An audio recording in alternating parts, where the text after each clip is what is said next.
March of 2015, in my early 20s, I was told I had advanced and quite progressive lymphoma. And we found out that something growing inside of me was in fact a 15-centimeter tumour in my abdomen that was compressing my spine. I had a 3-centimeter tumour behind my heart, a 5-centimeter tumour in my neck. It spread to my bone marrow as well.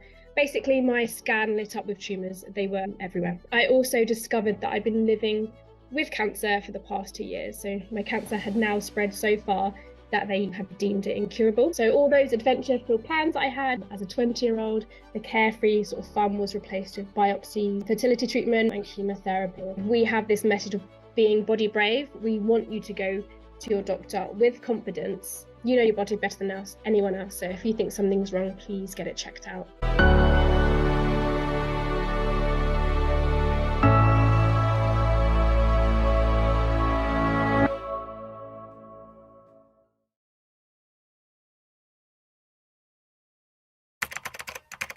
So today I'm speaking to Charlotte, who runs an organisation called Lymphoma Out Loud. Now, lymphoma is a type of cancer that affects the lymphatic system, and actually more than 9 in 10 people in England are diagnosed with it from the ages of 15 to 44, and there's nearly 5,000 deaths per year. Now, Charlotte set up the organisation in order to create awareness of lymphoma. So I want to find out all about her personal story, the kind of things her organisation does to create awareness of it. So without further ado, let's get straight into it.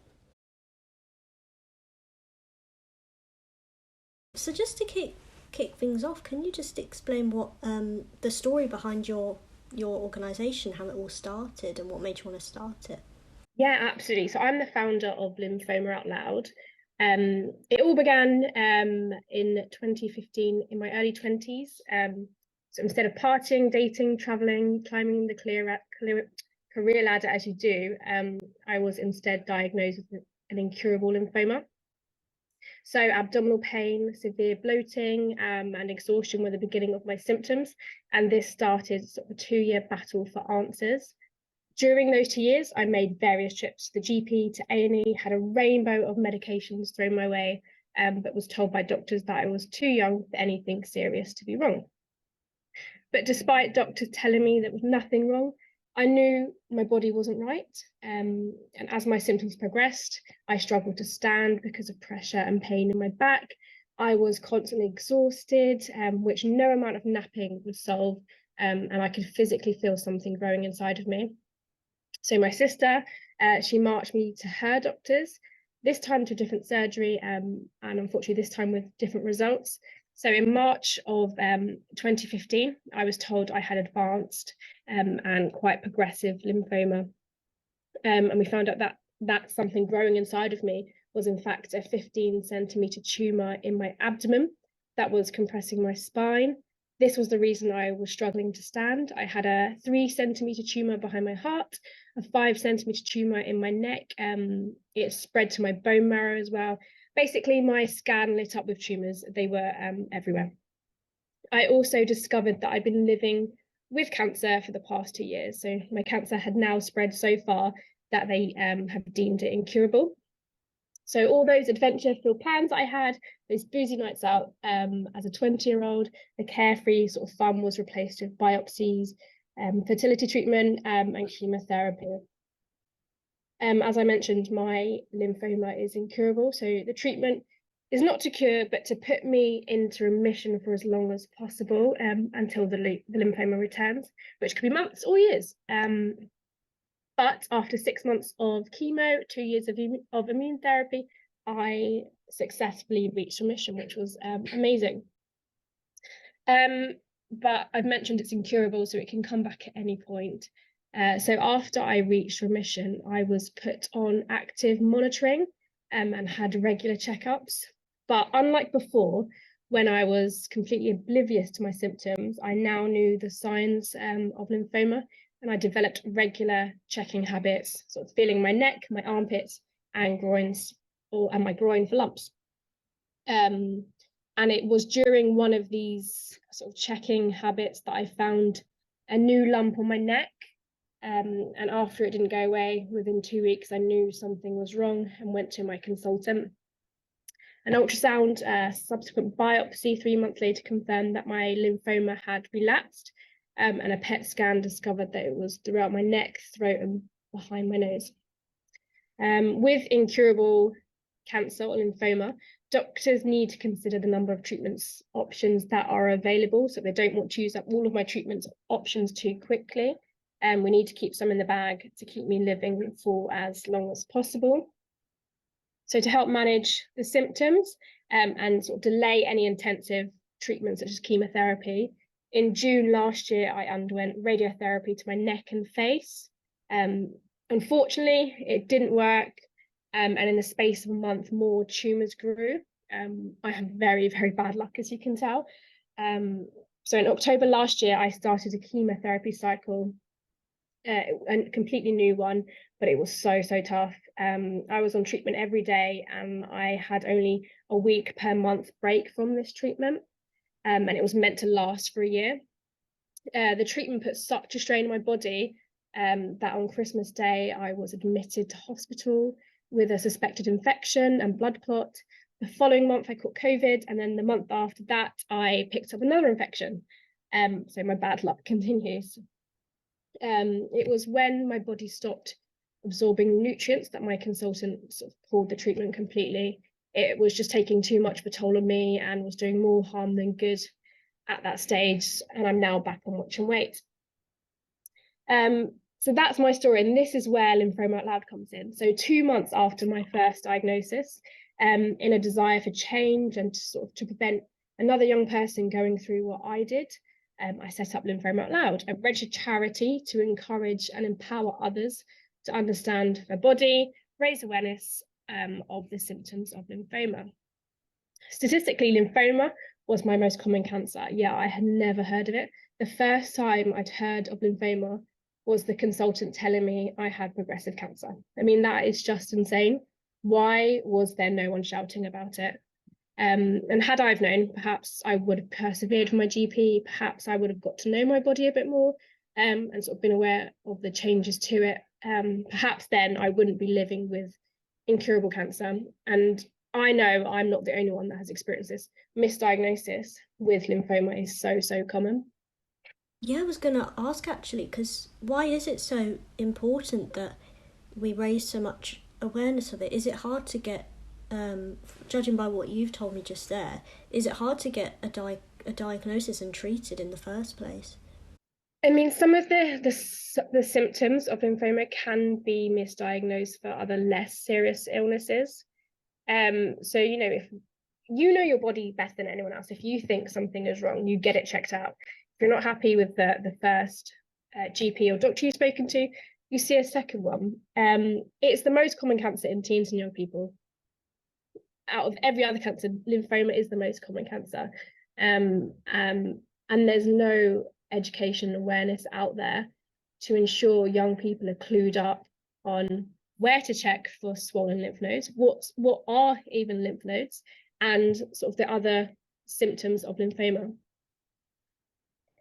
And in terms of your organisation, what kind of stuff does it do in order to raise awareness of it? I found you on TikTok, I think it was, so you're obviously on social media, but what kind of stuff does it do? Yeah, absolutely. So we have LOL education workshops. We offer free education and awareness workshops to help educate on the signs and symptoms and what to do if something isn't quite right. So using their personal experiences and stories of their diagnosis, our LOL ambassadors sort of inspire others to think differently about their bodies and empower and educate about the signs and symptoms. So we deliver these workshops in person and virtually, and we go to colleges, businesses, local communities, to sort of gym classes. No place is sort of off limits in our pursuit of awareness. And that's a free service, and they can last up to sort of 30 minutes of questions. So it's just a nice way just for our ambassadors to talk to people about their experiences. And we think, you know, through experiences and real life stories, that's where sort of change and impact happens. We also offer a Be Body Brave pack. which is an educational resource filled with information about lymphoma symptoms. We have a handy sort of wallet reminder card in there, fun stickers and sort of badges to encourage self-awareness. We'll also have the Lymphoma Lowdown, which is a digital support service, an online community and resource and blog. We launched this for individuals diagnosed with lymphoma. So it's an online hub where advice, information, and support can be shared. Information for lymphoma patients written by individuals who have experienced lymphoma, the people that get it, basically. And then we also run social media campaigns.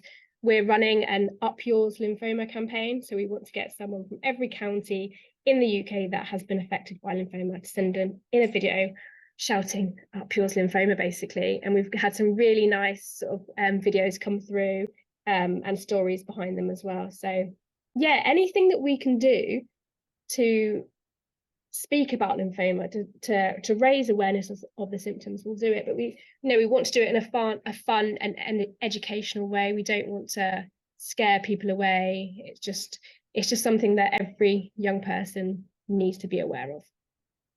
And in terms of the future of the organisation, what is there any long-term goals or plans for it, or is it just to more continue doing what you're doing, as you say? Yeah, absolutely. Continue what we're doing, upscale our work. We're London-based, but we want to sort of expand our in-person workshops UK-wide.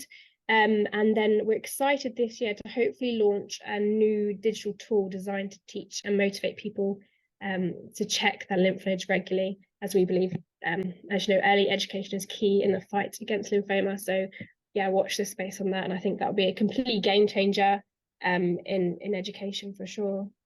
Absolutely. And just to kind of round this off then, this might be quite a difficult question, but what kind of advice would you say to someone who might be watching this that might be going through what you went through, whether they have been diagnosed or not, or they think they might have the signs or the symptoms, or a loved one of theirs might do as well?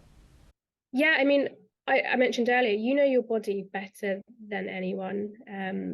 If you're not happy with the first conversation you've had with the doctor, firstly, you go seek that help. You go speak to your GP. You go get medical advice if you're concerned that something isn't right. And if you're not happy with your first consultation, speak to somebody else. But yeah, talk about it. I mean, I'm happy to share the signs and symptoms. I think it's really important for young people to know them. So it's swollen lymph nodes. This is the most common symptom of lymphoma. So it's a lump as well. It's an obvious lump, but a lump in the neck, armpit, and groin can be a sign of the problem. During my first diagnosis, I found a lump on my collarbone, and the second, a lump on my neck. You also have night sweats. And these are sweats that are severe enough to drench your bedclothes and regularly wake you up. Extreme tiredness, so sort of feeling exhausted after doing very little, can be an indication of sort of an underlying problem. Unexplained weight loss, itching. Around one in 3 people with Hodgkin's lymphoma and 1 in 10 people with non-Hodgkin's lymphoma experience itching. And then you can also have symptoms from lymphoma in the abdomen. These could be sort of swelling and pain, such as the things that I had. And you can also have lymphoma in your chest. So it can sort of press on your lungs and airways and can cause coughing, shortness of breath, or feeling of sort of a chest pain or pressure.